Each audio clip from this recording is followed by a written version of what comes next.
This is a blend extra. Well, sometimes people don't like working for the man. Yeah, our next guest is here with strategies if you want to be your own boss. Chala Dincoy is a marketing expert and author of this book. It is How to Win Friends Like Apple Wins Customers. And today she is here with 3 mistakes to avoid if you would like to be self-employed. Great to see you. Yeah, thanks for being here. Thank you. Warren Buffett would still be working for someone if he didn't avoid these 3 mistakes that I'm going to share with you so that you can become self-employed. Perfect. I was thinking the Proud Mary song, working every night and day, Yeah, exactly. But yeah, so people don't want to do that. They want to be self-employed. Yeah. And here's the thing, according to the U.S. Department of Commerce, 99% of all the new jobs that were created in the last decade in this country were from self-employed people. Wow, 99%. And a third of everybody who works in the United States are moonlighting, so they're freelancers, and a third of those are thinking of leaving. And I left after 20 years of working for giant corporations like Pepsi, Pizza Hut, Frito Lay.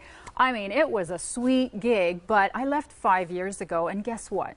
What? I make 3 times as much as I used to make. Really? And I have all the freedom in the world. Yeah. So I am so excited to tell you guys and everybody who's watching us today about the 3 mistakes to avoid if you want to be self-employed. Okay, so break them down, because the first way that you start is it's all about timing. Yes. And to avoid bad timing. How do we know when it's bad timing? Absolutely. So the first thing you have to do is there is no good or bad time. You have to set a date. And I've brought my favorite calendar. So you take your favorite, this is the Toronto Firefighters calendar, and you pick a date. Oh yeah, now it's my favorite calendar too. Yeah, you pick a date, because if you don't have a date, you're never I'm picking this one for a date. Yeah, I knew that was going to happen. That's a different kind of date.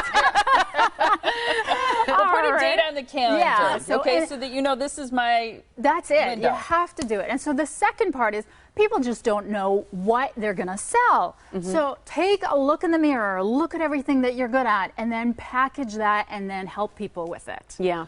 And the third mistake to avoid is, oh yes, the money, not budgeting enough. So you have to budget at least 3 to 6 months of living expenses before you leave. So expect not to make a dime for 3 to 6 months. Is Yes, what I you're mean, saying? that's not going to happen if you do all the right stuff, but plan for it anyway so you can sleep at night. Yeah. That's exactly. So 3 to 6 months. Plus, you've got to save probably anything that you need to invest or start up. Well, I did that when I was still working. I was still, I hired all my coaches, did all my website, so I was still, working and did that. So that's what I would definitely recommend. But for the living expenses, save those up, because no one's going to pay you for that. If people get their hands on your book, it's How to Win Friends Like Apple Wins Customers. Yes. What will they learn? Well, it's exactly the same thing to get new customers as to win friends. And, it's all the same principles. And here's how I have a formula for getting your own business started, and it's called work. So W is who. Figure out who you're going to help.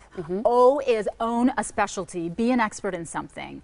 And R is resist going back to your day job. Please do not go back. And then K is for keep on trying, even if it looks hard, even if there's sleepless nights, and then succeed, because then you can have a life like mine. Perseverance. Yeah. And you can have a calendar like that for yourself. And a date.